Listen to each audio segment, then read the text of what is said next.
होगा ये आपकी पूरी तरह से धर्म पत्नी नहीं है। चार प्रमुख अंग हैं विवाह के। पहला कन्यादान, दूसरा पाणी ग्रहण, तीसरा फेरे और चौथा सिंदूर दान। इसमें 3 हो गया और जो विशेष है सिंदूर दान वो भी बचा है। 4 फेरों के बाद देखिए प्रमुख 4 ही फेरे हैं। किसी भी सिद्धांत में, किसी भी पुस्तक में, किसी भी ग्रंथ में 7 फेरे है ही नहीं। 7 फेरे फिल्मों ने कराया है, ठीक है ना। 7 फेरे फिल्मों के अनुसार लोग आचरण करते हैं, तो इसलिए प्रमुख 4 फेरे हैं, धर्म, अर्थ, काम और मोक्ष। वो चारों आपने कर लिए। अब आइए, अब मैं आपको 7 वचन सुना रहा हूँ। मोनिका बिटिया कह रही है आप मेरे कुछ वचन स्वीकार करें, तब हम आपके माएं भाग में आएंगे और तब हम आपको अपने पति स्वीकार करेंगे। तो आपको वचन सुनना है। तो पहले वचन में कहती हैं, हर वर को पाने से पहले कन्या के हैं 7 वचन। अरे 7 सख्त प्रतिज्ञा है, दिल से करना होगा पालन। पहला वचन क्या है? तीर्थ प्रत्योद्यापन यज्ञ दानम मया सह तुम यदि काम कुर्या वामांग मायामि तदा त्वदीयं जगाद वाक्यं प्रथमं कुमारी। अरे करो तीर्थ यात्रा मेरे संग रह कर। पहले वचन में अरे करो तीर्थ यात्रा मेरे संग रह कर, करो यज्ञ व्रत दान साथी समझ कर। अगर बात मानो प्रथम ये हमारे, अगर बात मानो प्रथम ये हमारे, तो वामांगिनी मैं बनूंगी तुम्हारी, तो अर्धांगिनी मैं बनूंगी तुम्हारी। पहले वचन में कहती है, हे मेरे स्वामी, होने वाले स्वामी, आज के बाद कोई भी घर में मैं पूजा पाठ करना चाहूं, कोई व्रत करना चाहूं, आप कभी बाधक नहीं बनेंगे कि निरर्थक आपको पूजा पाठ में पैसा नहीं खर्च करना, नहीं किसी पंडित जी को बुलाना, नहीं होम हवन कराना, ऐसा व्यवहार आप नहीं करेंगे, कभी बाधक नहीं बनेंगे। और हमेशा मेरे साथ गठबंधन करके बैठ करके उस पूजा में भाग भी लेना है। ध्यान देना, 2 प्रकार के भाग हैं, देखिए बताया भैया ने 2 प्रकार के भाग हैं यहाँ, इसलिए मैं उसको मैं वो भी कन्फर्म करा देता हूँ। भाग लेना नहीं, बैठ करके भाग लेना, यानी साथ में गठबंधन करके। इसलिए आचार्यों ने विधा बनाई, ग्रंथ बंधन करने के बाद में ही पूजा प्रारंभ होती। बंधन में है आप, जब तक वो बंधन मुक्त नहीं होगा आप आसन से उठ नहीं सकते, ये बंधन है। और देखिए और एक बहुत बड़ी बात बताने जा रहा हूँ दादा, गांठ अच्छी नहीं होती, कोई भी गांठ अच्छी नहीं होती। इसके लिए रहीमदास जी ने 2 दोहे लिखे, ध्यान दें। पहला दोहा, रहीमन धागा प्रेम का मत तोड़ो चटकाए, और टूटे से फिर ना जुड़े, और जुड़े तो गांठ पड़ जाए। यानी गांठ अच्छी नहीं होती, यानी गांठ का मतलब संबंध समाप्त हो जाना, या यूं कहिए संबंध अधूरा रह जाना, या यूं कहिए थोड़ी बहुत दिल से दूरी बना के रखना। गांठ पड़ जाने का मतलब है ना विकास बाबू, ऐसा है ना। तो रहीमदास जी ने दूसरे दोहे में भी लिखा, दादा रहीमन रस की खान में, रस की खान का मतलब विकास बाबू, रस की खान का मतलब गन्ना। रहीमन रस की खान में पोर पोर रस होए। देखिए हर पोर में उसमें रस होता है दादा, ऐसा है ना। किंतु जहां पर गांठ है रस पावे नहीं को। जहाँ गांठ होती है उसमें रस नहीं होता, तो फिर पंडित जी गांठ क्यों लगा देते हैं? जब कहा गांठ में दम ही नहीं, गांठ में रस ही नहीं, गांठ में प्रेम ही नहीं, तो क्यों लगाया जाता? तो इसका उत्तर लिखा बिहार में रहने वाले प्रातः स्मरणीय श्री तारकेश्वर मिश्र राही जी ने। क्या सुंदर लाइन लिखा इसका उत्तर लिखा, रहीमदास जी के दोहे का उत्तर लिखा, गांठों में है रस नहीं, अस कहियो जन कोय।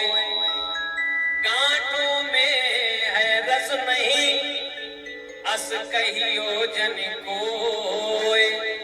अरे गठबंधन की गांठ में भैया पोर पोर रस हो। गठबंधन की ऐसी गांठ है भैया जिसमें पोर पोर यानी एक एक धागे में, एक एक सूत्र में इतना प्रेम भरा है, इतना प्रेम भरा है कि मैं शब्दों में इसका वर्णन नहीं कर सकता हूँ। वो गठबंधन करके आपको पंडित जी के निर्देशानुसार आपको बैठना है, संकल्प करके बिटिया के साथ पूजन में आपको भाग लेना है, हवन करना है, आरती करनी है, भाग नहीं मचाना है। जल्दी करिए जाना है, जल्दी करिए जाना है। ऐसा व्यवहार आप कभी नहीं करेंगे। स्वीकार है आपको? स्वीकार है आपको? जोरदार ताली भैया की बजा दीजिए। क्या बात। आइए दूसरे में प्रवेश करते हैं। दूसरा कहते हैं हव्य प्रदान रमरान पितृश्च कव्य प्रदान यदि पूजयेता वामायामि तदा तुदीयं जगाद कन्या वचनम द्वितीयम।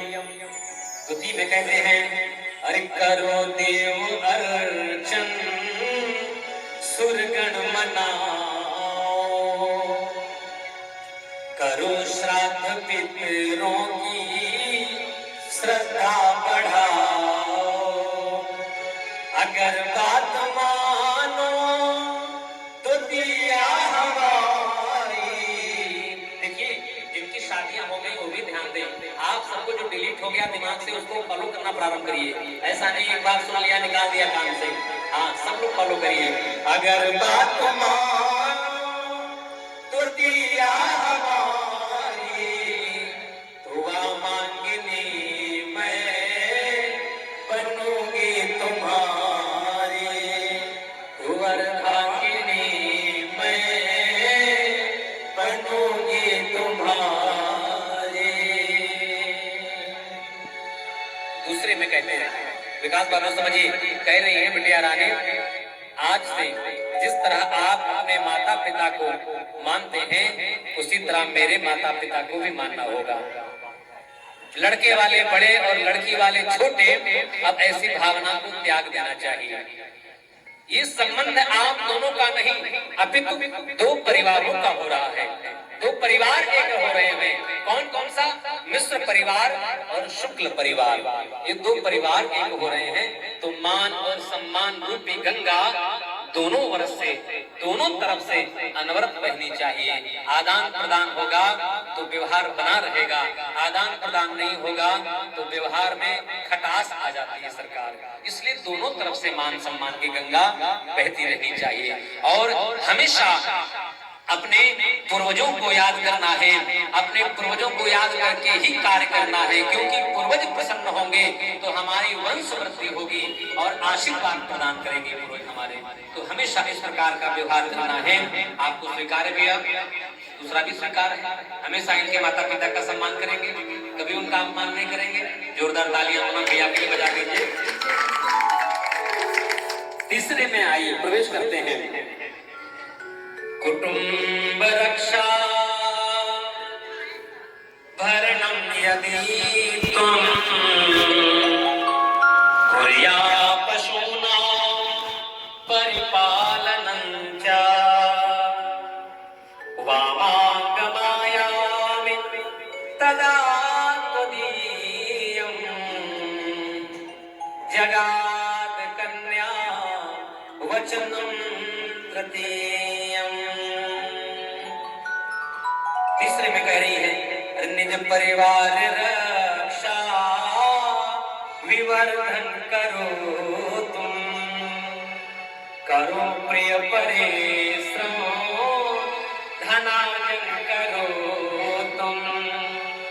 अगर बात मानो तृतीया हमारी, अगर बात मानो तृतीया हमारी, अर्धांगिनी मैं बनूंगी तुम्हारी, वामांगिनी मैं बनूंगी तुम्हारी। अब आप ध्यान दें भैया, तीसरे में कह रही है हमेशा अपने परिवार की रक्षा। अब आप जिम्मेदार बनिए, अब आप लड़कपन अगर आपके अंदर है इसको समाप्त करिए। अब आप जिम्मेदार बनने जा रहे हैं। आज से जिम्मेदारी आप हो रही है एक परिवार की। आज आप बैचलर थे, आज के बाद आपको कोई बैचलर नहीं बोलेगा। आपके साथ कोई गृहिणी में मैं आपको वर्ण करके आ रही हूँ, तो आज से आपको आपके सम्मान में भी वृद्धि हो जाएगी।